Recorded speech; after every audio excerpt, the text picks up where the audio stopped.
Good morning. We would like to welcome you to this panel on the role of religion and faith-based organizations as part of the Humanitarian Congress in Berlin under the title Aspiring Towards Global Justice, a Humanitarian Imperative. In this panel, we will discuss with and about the role of faith-based organizations, as we see that within the humanitarian and global health sector, we continually find calls for transformation and reform of the system, also with regards to decolonizing and localizing humanitarian action, including the implementation of programs, funding streams, and definitions of principled humanitarian action. Currently, the localization debate is quite process-oriented. It looks at frameworks and funding models rather than focusing on community approaches, first responders, and impact for affected populations. Among the first responders, faith-based organizations are important as they are a broad network within communities, as they are there even before an acute crisis sets in, and as they often share the same values to be seen for if this is true for both local and international faith-based organizations. Closely linked to localizing humanitarian action is the question of who is considered as legitimate actor, and what is more problematic, who defines what kind of action is being considered legitimate and principled.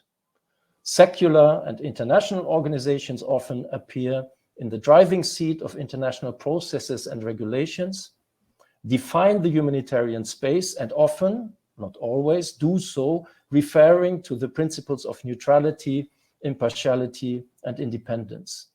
This way of delimiting the humanitarian space is a place of paternalism and power projection that is deeply rooted in colonial history and Western and white domination. Indeed, often faith-based organizations are not being addressed with issues such as genital mutilation or sexual and reproductive health. However, those matters are vital for communities and should be addressed by organizations and leaders who are close to women and girls. Humanitarian relief has always been more than a pure interaction or tension between different models and doctrines, and it should be and is intrinsically based on an understanding that humanity should prevail regardless of ethnicity, religion, race, gender, or political belief. Both secular and faith-based organizations work on the preservation of human life and dignity, in which different interpretations, sets of values, and strategies to provide care, assistance, and protection to affected populations are important to acknowledge and utilize to best respond to crisis. With this introduction, I would like to hand over to Andrea Steinke, who is a research fellow at the Center for Humanitarian Action, a German think tank on all things concerning humanitarian action. Andrea and me will chair this session together, and Andrea will introduce to you the further course of the session. Thank you.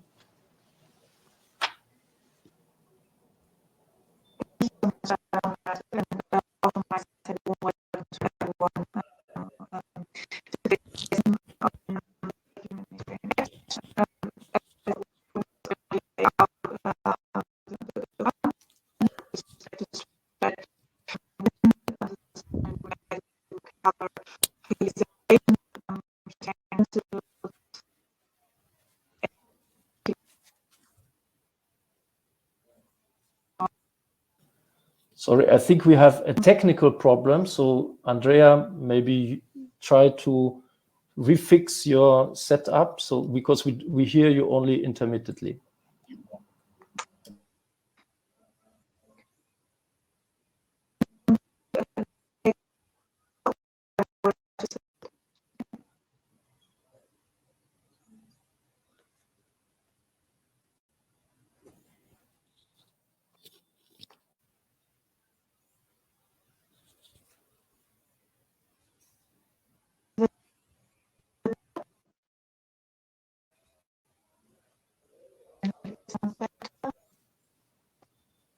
No, I think we are not yet there.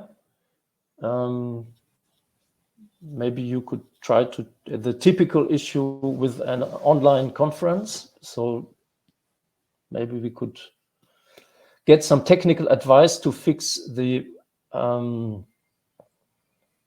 issue on your side.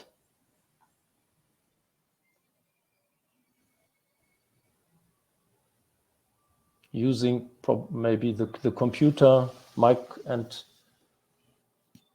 loudspeaker.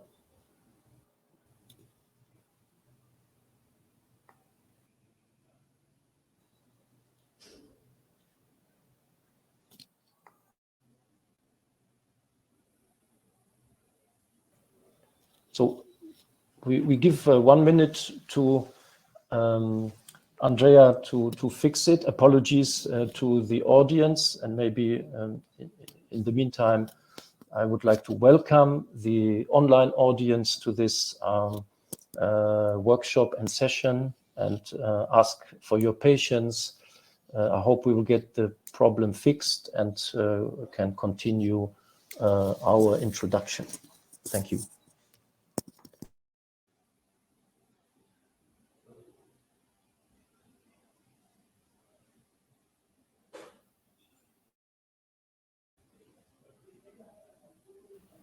Hello? Yes, please. I think it's fixed. Okay. I've changed the browser, so that helps. And maybe it was because of the wind as well. So I apologize for this technical difficulties. It worked before, but you know, sometimes it's the way it is. So let's deal with it. I was just saying a warm welcome to everyone as well.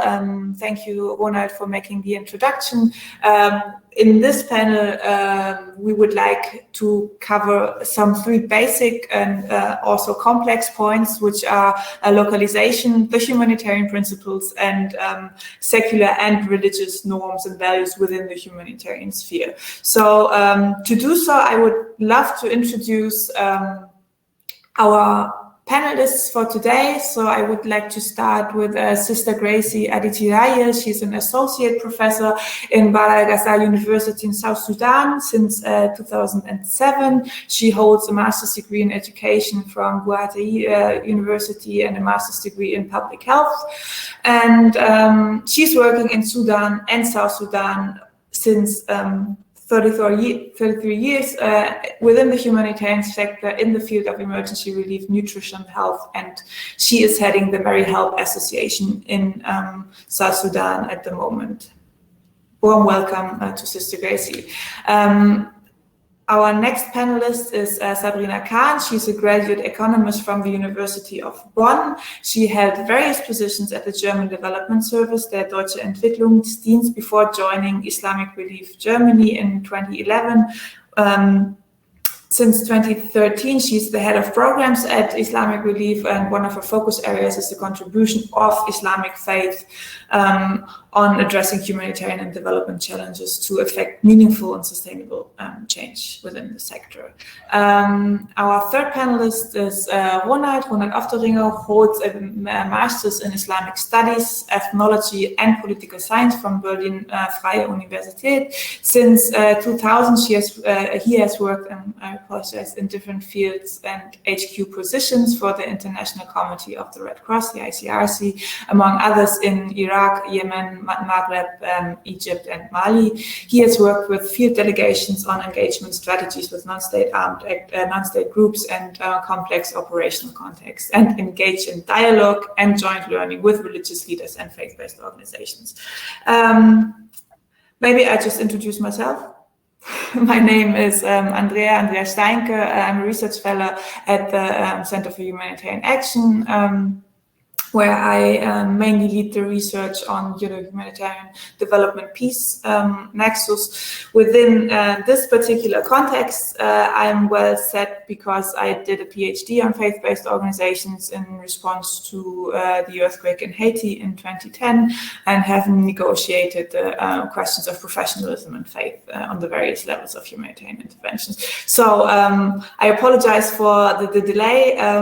Let's get right into it, and I would like to ask the first question to Sister Gracie about her experiences in working with humanitarian and development organizations which have a rather secular character in your field. What is your experience? Yeah, I'm last 33 years I'm working here in the South Sudan, working together with different INGOs, NGOs, and faith-based organizations. And in the beginning, before 2000, experience was very good. They trusted the faith-based NGOs, and we are there, especially in most of the places. The faith-based NGOs or faith-based organizations are there working for the people, and they know what is happening there, and they are part of the problem that is existing there. So anybody or any other organization come, it was easy for them to get the data. When they make the assessment, what is happening there, they were working very closely with faith-based organizations. But gradually, it was difficult, especially the present situation. The present situations, it is said that just because we are faith-based organizations, we are not allowed to do some other humanitarian work, or we are not considered as faith-based organizations. So that is my experience in the past and present. The past, it was good, but present, it's not very good.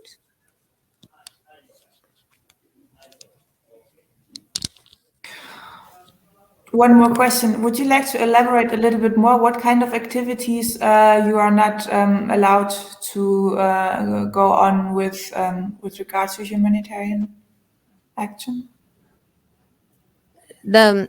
We are actually very active in the relief services, nutrition, health, education, especially emergency educations. So we are there in the deep interior places where the people are really struggling because of the conflict between the people, and also disaster because of natural disasters. And when, for example, if you want to build a school for the children who are sitting under the trees, and there is a fund with the UN or UN agencies, but they say just because we are Catholics or we are the church people, it cannot be given. So in this way, or the health, the hospitals, just because we are faith-based, they said they cannot give us the fund to carry on with the health programs. Thank you, Sister Gracie. I would like to hand over to Ronald now. Thank you. I would like to ask Sabrina Khan of Islamic Relief, what role do you think do faith-based organizations have when responding to humanitarian crisis? Yes, thank you, Ronald. Yeah, I start with historically.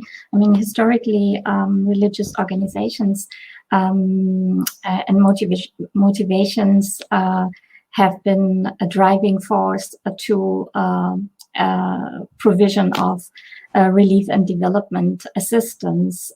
It was more the rule than the exception, and faith communities provided assistance to those affected of war, of epidemics, disasters, and etc. And for centuries in Europe or also in the Islamic sphere, it was these activities which are now known as humanitarian, and these groups initiated these. Yeah, we have to realize that that they have been the first responders before the colonial era, and when the colonial era was there, the religion was separated from everyday life. And before the colonial era, it was a part of everyday life. So it was, religion was somehow alienated, and through this way it was marginalized. And this is something which is still done, and is still the case. And we as humanitarian actors, humanitarian and development actors, it applies to both, need to go back and realize that these are the local actors, and they are the first responders. Majority of the local actors are faith-based organizations. And if we take localization serious, and which means that we are putting it first to the humanitarian action to increase the efficiency and effectiveness and for a sustainable humanitarian system, then it's key that we are involving those affected, and these are the local faith-based organizations. Faith-based organizations or international faith-based organization, inspired organizations like Islamic Relief, for example, what they can do is they can be or they can have the sensibility for the religious aspect. For example, they can better understand that change has to come from within. So development is something holistic, and that involves education and change from within, and particularly when considering improving human rights, protection, and justice within the community.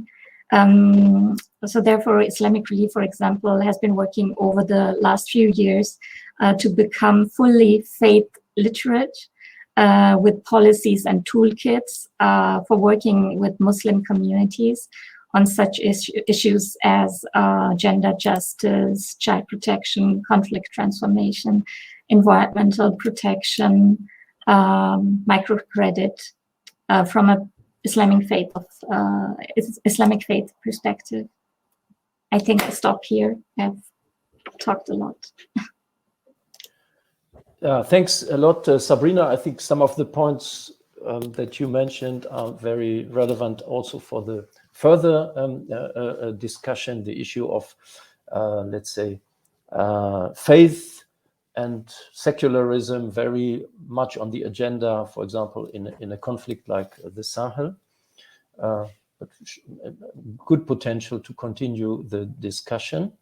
I would like to ask Andrea, based on her experience, what are your insights on the definition of humanitarian space around professionalism, faith, and values? Mm-hmm. Thank you so much, Ronald. With this, you have kind of framed also the scope of my research I have done for my PhD. And what I would actually like to do, and how I consider my role in this panel, is that I would like to broaden the scope from the role of FBOs, faith-based organizations and service provision, to the role of faith and humanitarian action in and of itself. So to shift the focus a little bit from what can faith-based organizations or what can faith do for us to actually the question, what does this all have to do with us? You know, to offer a space for reflection on values and principles that are coining humanitarian aid today. So in my view, and as a result of my studies, I would say that humanitarianism and humanitarian aid is not secular, not entirely secular, and it has a lot of input and impulse from faith and faith-based organizations, historically and contemporary. So already when we look at the actors involved, so starting with the affected populations, continuing with those who actually receive aid and support from humanitarian organizations, over to the first responders, we have mentioned this already, and those working in formalized humanitarian organizations. Many of those actors are inspired by their faith in those contexts. And also don't forget the donors, in positive, both in positive and in negative terms. When you look at, for example, the global gag rule, where the US global health assistant doesn't fund specific activities in SRHR approaches. So this is what I would actually use this platform or use this space for discussion to also try to deconstruct this religious secular divide a little bit, and also maybe to have a starting point for discussion. Secularism does not mean the absence of religion. Secularism means that religion is only one option among many within a multiple society. So I think this is what we should keep in mind when talking about religious or faith versus secular. So what I would like to do is not to emphasize this divide, but see how certain dynamics of secularization have affected certain organizations, whereas certain dynamics of what Michael Barnett, for example, has called sanctification is still affecting also organizations that would call themselves secular in today's time. So with that, I hope to have kicked off a little bit of a discussion, and would now change into the role and ask one question to Ronald before we all dive into a collaborative discussion on the points that have already started a little bit. So Ronald, you work for the ICRC. In what ways has your organization engaged with faith-based organizations and faith-based actors and religious leaders in the past? Yes, thank you. I mean, ICRC has, let's say, traditionally engaged with faith-based leaders, with armed groups and parties to the conflict that have a religious referential. But this has become intense since the end of the 1990s, when the Taliban took power in Afghanistan. But this was just, let's say, one trigger, and it brought us into a long process of engaging more deeply, of learning and reflecting also about ourselves, because I think, as you mentioned very rightfully, Andrea, also let's say the modern Western or the modern humanitarianism that has its origins in the West, but maybe takes also inspiration from other cultures and civilizations, has also a religious origin. Yeah, even if we look at the founder of the Red Cross, Henri Dunant, and his youth in the Christian youth movement. So we find this origin, and we should be aware of it. So the effort to secularize humanitarianism and to make it based on the principles acceptable beyond the divides of religions has reached a certain point, but probably has also reached a certain limit. And I think the interesting things that we were able to do over the last 15, 20 years was not only to do, let's say, the necessary to be able to play our role as a humanitarian actor, but also to understand better, to listen, to overcome misperceptions on both sides, and to engage into concrete work streams where Muslim scholars, for example, develop with humanitarians certain guidelines that then became, for example, very relevant also in the management of the COVID crisis about, let's say, burial of dead bodies under conditions of a global pandemic, prevention rules for this, Muslim scholars in West Africa, for example, in a platform to which we also participated, elaborated a set of rules for the protection of humanitarian workers with reference to Islamic law.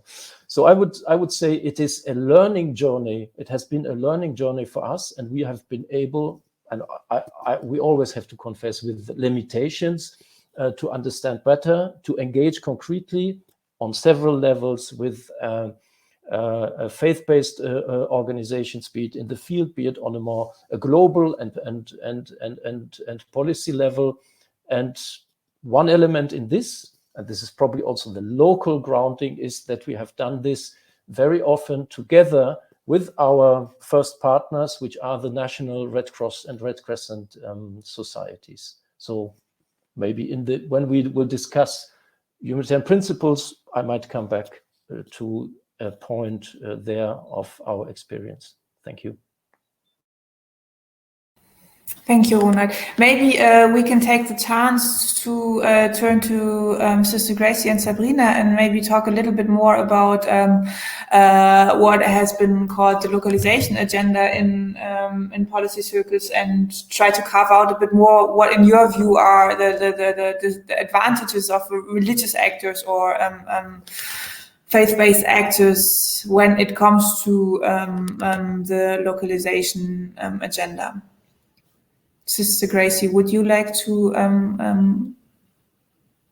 talk about this a little bit further? Yeah.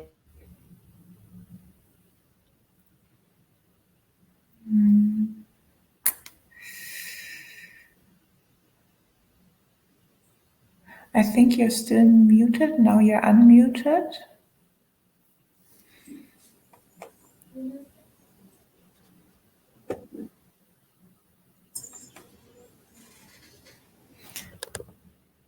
There is some background noise, so I think it is working. Would you mind saying a few words so we can verify? Can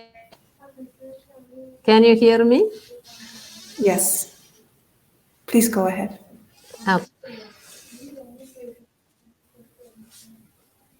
It's not okay. Can you hear me? Okay. What I would like to say about the localization or the presence of the faith-based organization. The faith-based organization, they have a place where they are working. They are very close to the people. They have their, they are there before the incident and after the incident, during the incident, and together with the people. They know the real problems of the people and what they are facing. And through them, they are able to do much better and much more than somebody who comes new to that place. If working together with the faith-based organizations who are present in that particular region, it helps the people very much. And they are very close to the people. People respect.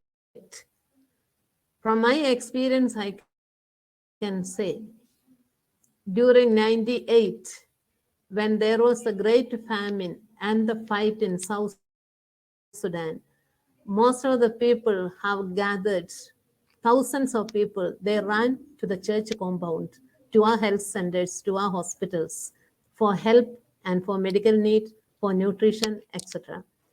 2016, 2013, 1987, all the years, whenever there was the humanitarian crisis because of the conflict on bounds, to the people, they felt security in the church compound, whoever they are. They are not only Catholics, but Catholics, different nations, Muslims, everyone, they feel secure within the church compound. and they were coming. And church, whatever they could, trying to help these organizations like Caritas Germany, Kingdom is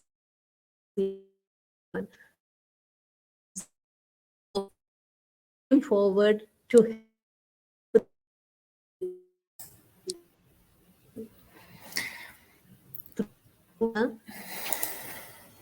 people on the ground, So we needed help.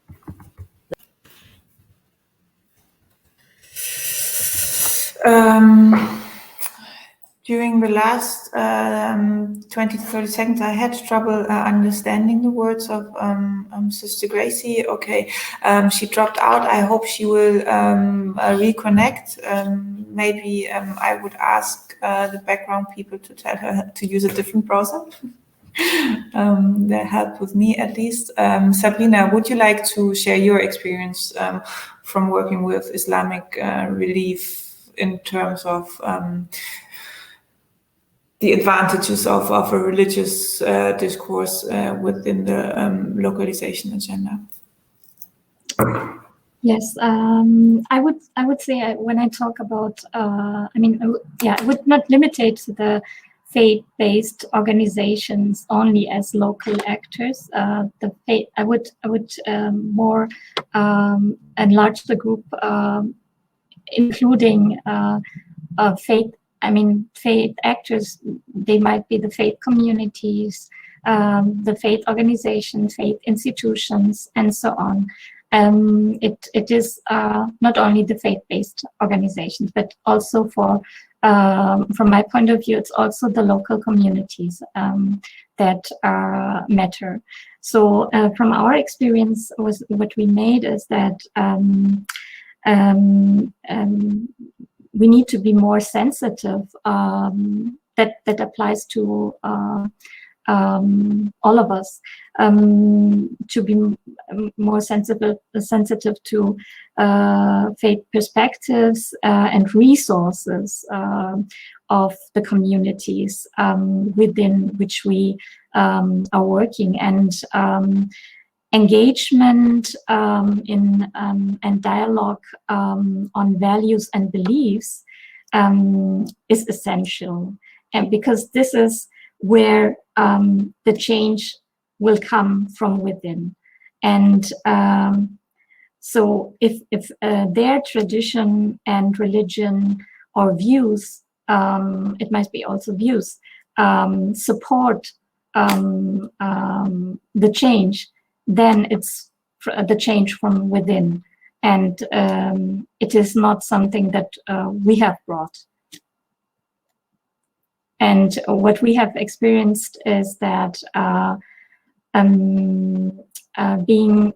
approaching it in a sensitive way, that we've been successful, like with protection of women's rights, combating FGM, for example. But yeah, it could be also in other areas, HIV, for example. Thank you, Sabrina. Maybe for before handing over to Ronald again, I would like to share a couple of points from my experience in Haiti after the earthquake, where I studied two Christian faith-based organizations, I have to say. And what I have learned is that one aspect that Sister Gracie has stressed already, that those religious networks often cover are more in depth and cover a larger area than state services, for example, are able to reach, which is particularly relevant for rural areas in Haiti. Apart from that, they create some kind of a platform for engagement between the organization and the community. So it's a shared language, a shared dialogue, a shared set of values that is easily accessed by organizations and what I have learned is that, or what has been told to me on various occasions, is that faith-based actors are more likely to behave consistent with their values. So, and as they are there, and as they stay put within those contexts and societies, they also actually have to do it, because when the crisis is over, or when the sudden emergency phase kind of fades out, it's them who are always there, and this is why they have to be more, or they automatically are more accountable to affected populations than other actors.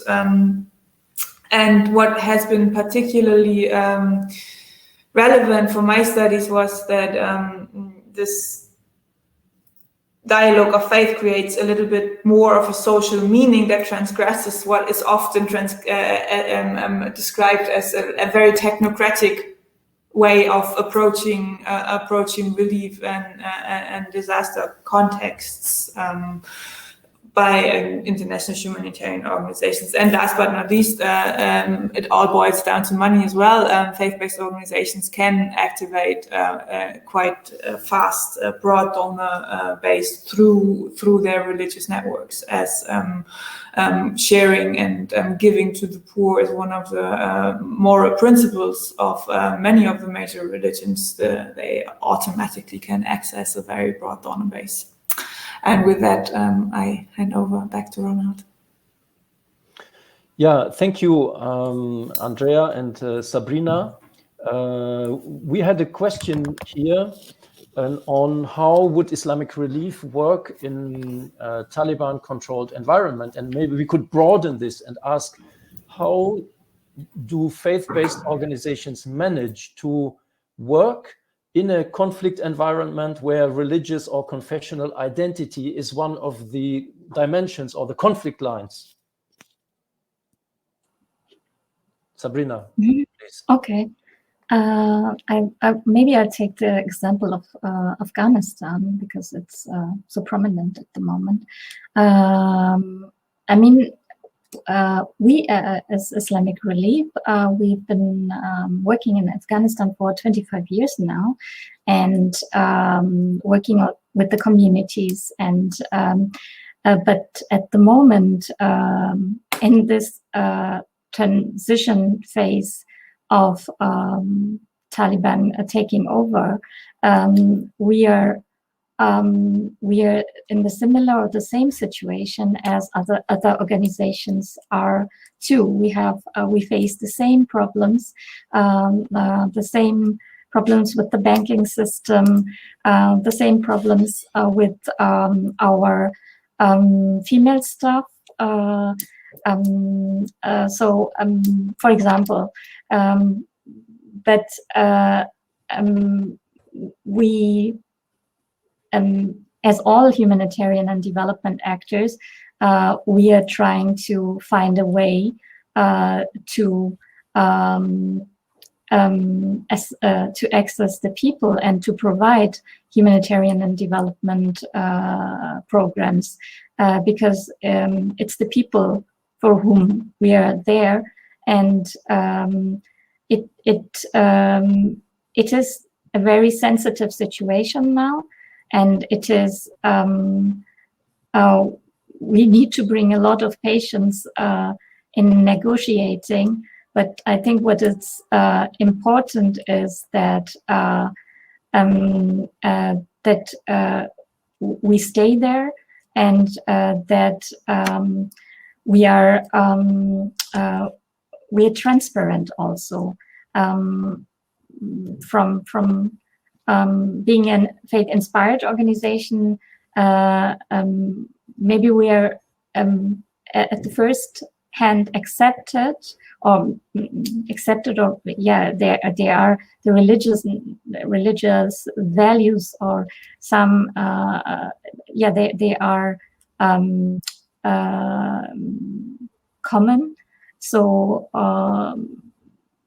that it is maybe something that that's the first thing everyone realizes. But I mean, we have, as also other organizations, have to apply for projects, and that has to be that has to go to the Ministry of Economic and then forwarded to other ministries, depending on the sector we want to implement it in. So the situation is similar for us, like to other organizations. But yeah, we try to be faith sensitive, and as I mentioned, we have worked on faith literate policies and toolkits, and we are trying to implement and work with them with that. And yeah.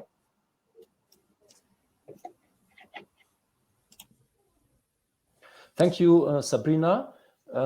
Gracie, would you like to answer or come in with a comment on this question of how do faith-based organizations work in conflict environments where religion or confession is one of the conflict lines?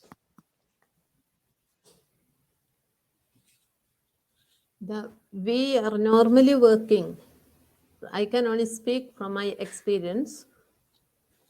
We have registered as faith-based NGO, like Mary Help Association or Caritas Wow, a small association, as a faith-based association.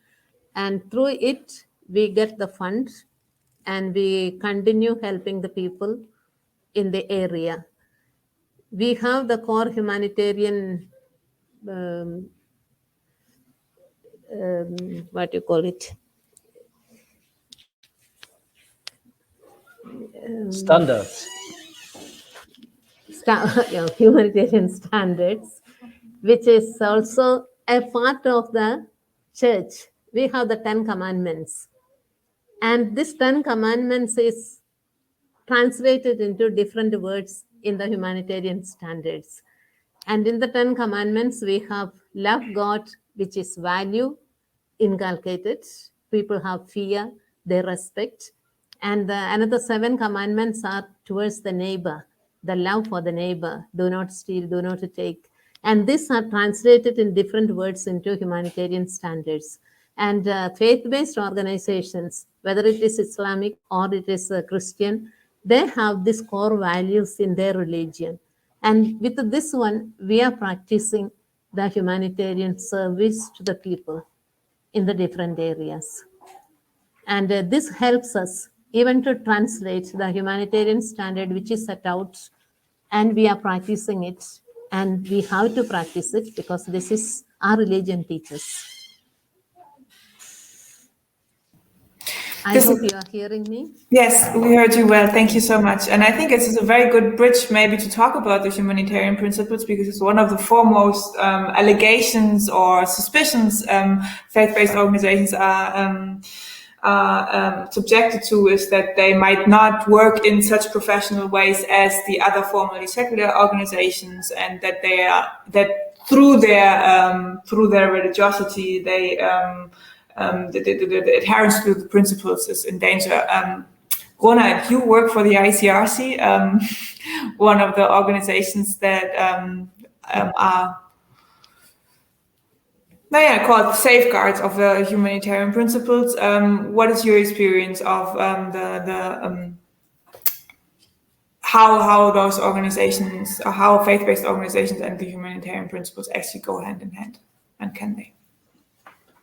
Yeah, I mean, first, I would also like to say, I mean, let's say, we shouldn't see that the challenges to humanitarian principles is linked to faith-based organizations. I mean, we see in the humanitarian field very much now the tendency, and not now, it is maybe since 20 years, this for, let's say, an alignment with, let's say, political or development agendas. We had this the hearts and minds policy that we had from Afghanistan since 20 years ago, with the beginning of the war, and that we see now also in the framework of stabilization policies in the Sahel and other places. So let's just be clear about that. But more precisely to the question, I think we had a very interesting experience in the, let's say, in the years from 2008 on, with the Humanitarian Forum, a kind of a bridging mechanism that was initiated in the UK by Dr. Hani El-Banna, the founder of Islamic Relief, with Western, international, local, faith-based and secular organizations working on, let's say, establishing or finding common ground on humanitarian principles. And these were very, very interesting discussions. So if we look at, let's say, two elements, we have the fundamental principles of the Red Cross and Red Crescent movement, but we have also the code of conduct, the NGO and Red Cross, Red Crescent code of conduct for disaster relief with its 10 points.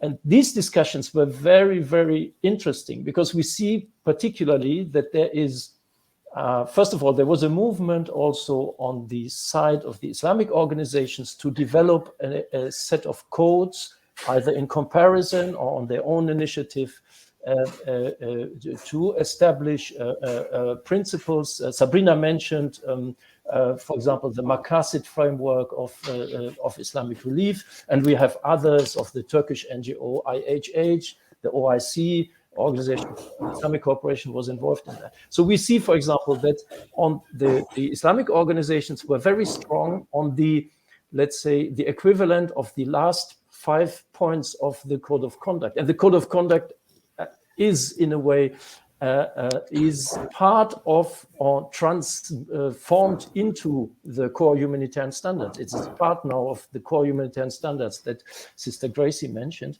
So the issues of transparency, respect for the beneficiary, involvement of the beneficiaries in the development or in the conceptualization of humanitarian action, what we find now more as the concept of AAP, accountability to affected populations.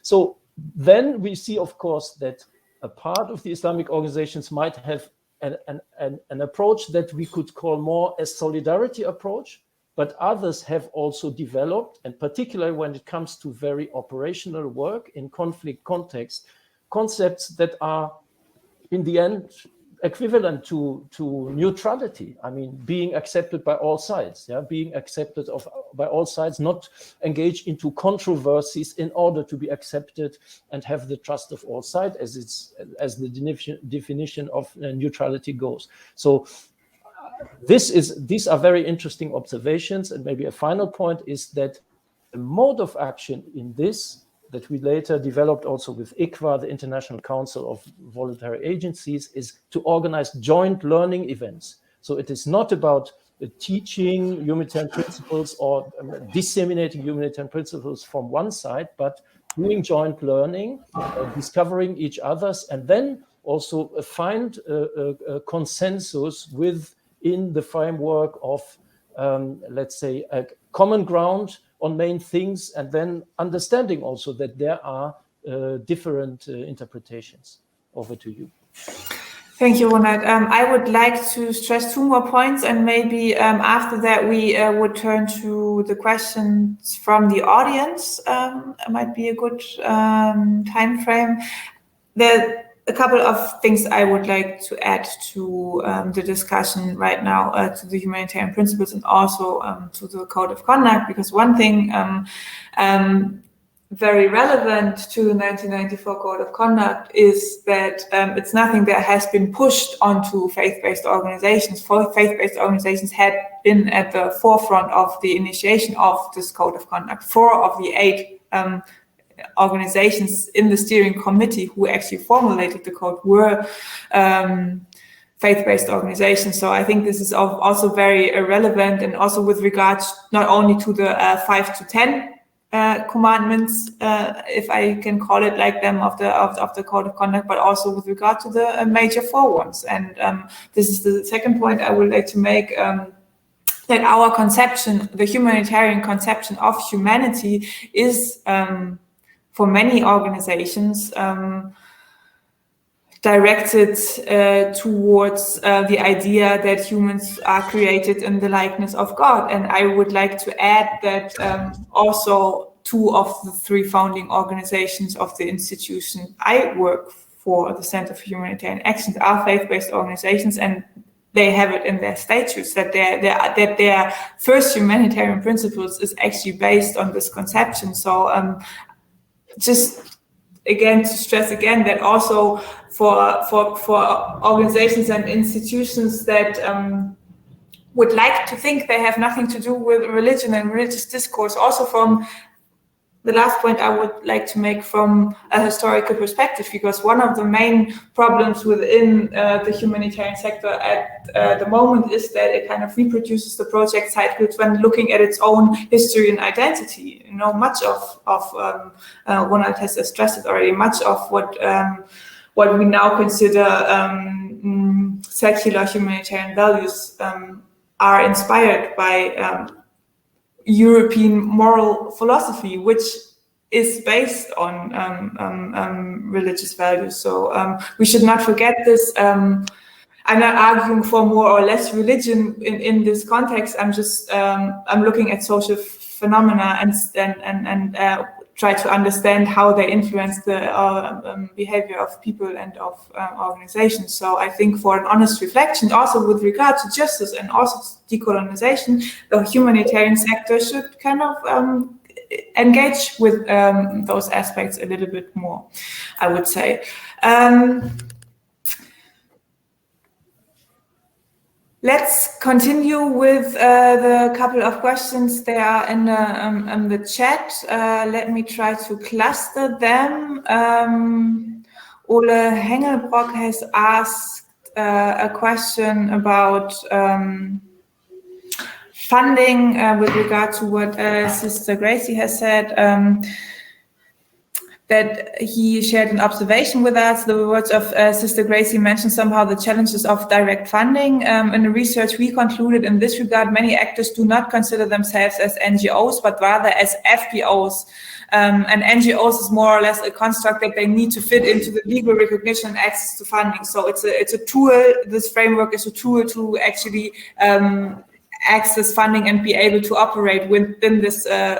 These are my words now within this competitive world of humanitarian assistance as well, and kind of connects to another question that Ulrike von Pila has mentioned or has posed. The question would be if you would make a difference between local and international organizations with regard to the advantage they bring in terms of humanitarian engagement. Maybe Sabrina and Gracie could share their experience in terms of the question on FBOs fitting into this legal framework or in this operational or professionalized, if you might want to call it like this, framework to actually access funding. What are your experience with that? Gracie, you have already unmuted. Please go ahead. Okay. My experience, it's not because there is no legalized FBOs or it is not registered. It's just a misconception. That is, maybe by hearing about the religious terrorism or fanaticism, everybody think if faith-based organizations are given fund, they may use this money for conversion rather than giving the humanitarian services. It can be because of this misconception.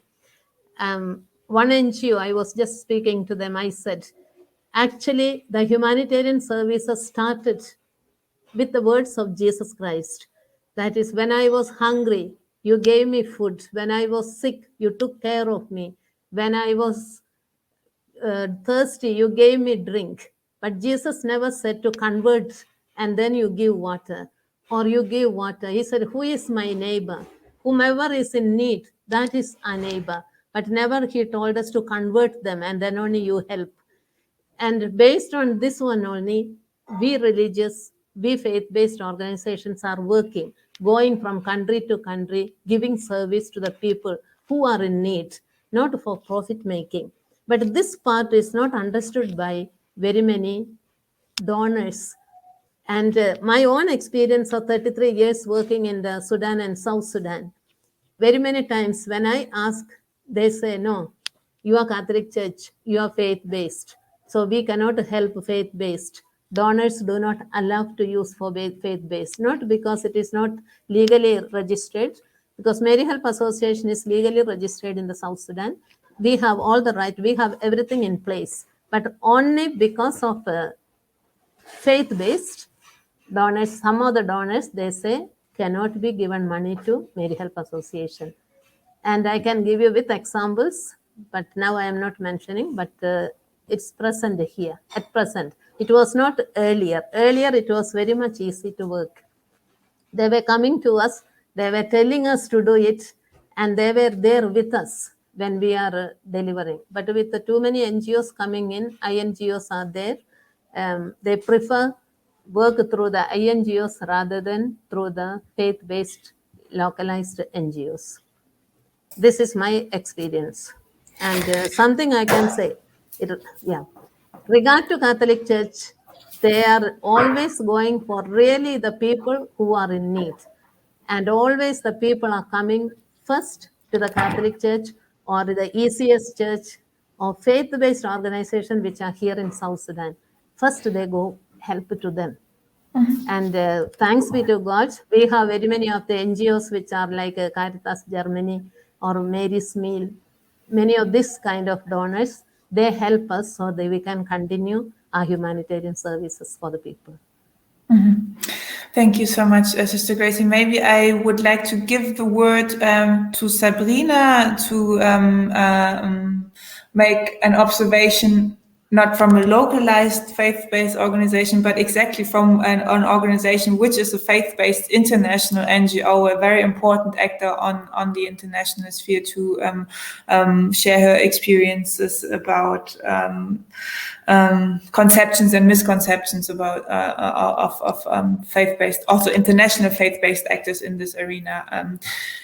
And after that, maybe I would like to have a final statement from everyone, from all of our 4 panelists, including myself, on what they would like, where they would like the discussion and the practice to go to with regard to faith-based organizations. But first of all, Sabrina, over to you. Maybe you can combine it with your final statement, your answer to this question of levels of a faith-based INGO vis-a-vis conceptions and misconceptions on faith-based actors. Yeah, it depends. I mean, if we are working with local organization, be that faith-based or not faith-based organizations, it depends on the capacities of these organizations. We have to, if we are going for a localization or serious with localization, we have to build up the capacity of these organizations, and that means to invest in them and not subsidize, like just transfer the funds, and so that we work with them when we need them because they have a better access. But for these, it is necessary also to assess and to do diligence according to partner principles and so on, etc. Because this is also a risk, and risk on both sides, which we are having. Yeah, okay.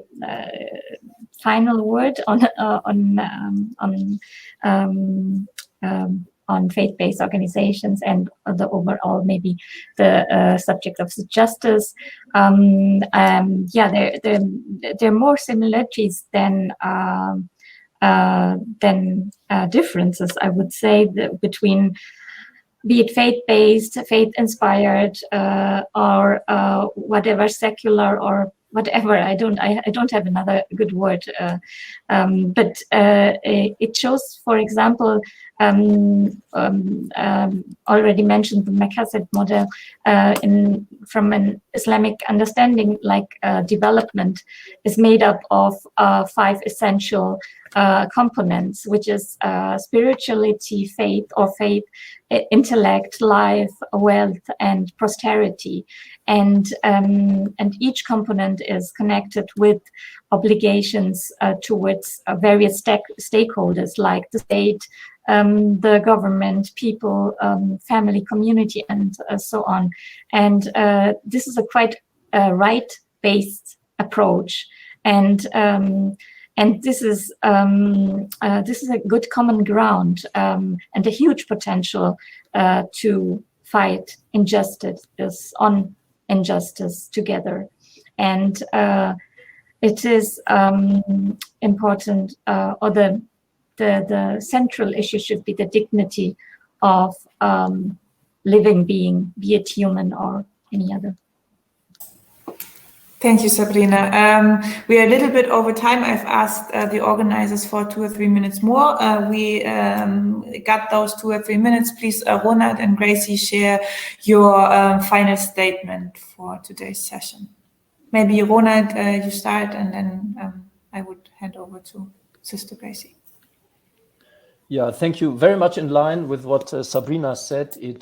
I think it is about, first of all, joint learning, listening to each other, overcoming misperceptions. Now I'm talking here between international organizations like ours and faith-based organization, establishing common ground. And then also probably there are some areas where we can work together and others not. But then we need real partnership. We need capacity building, as you mentioned very rightly. And I think we have very good examples for that. Capacity building also means training, it means resources, but it means also involvement in discussions, in these policy and more strategic discussions, so that we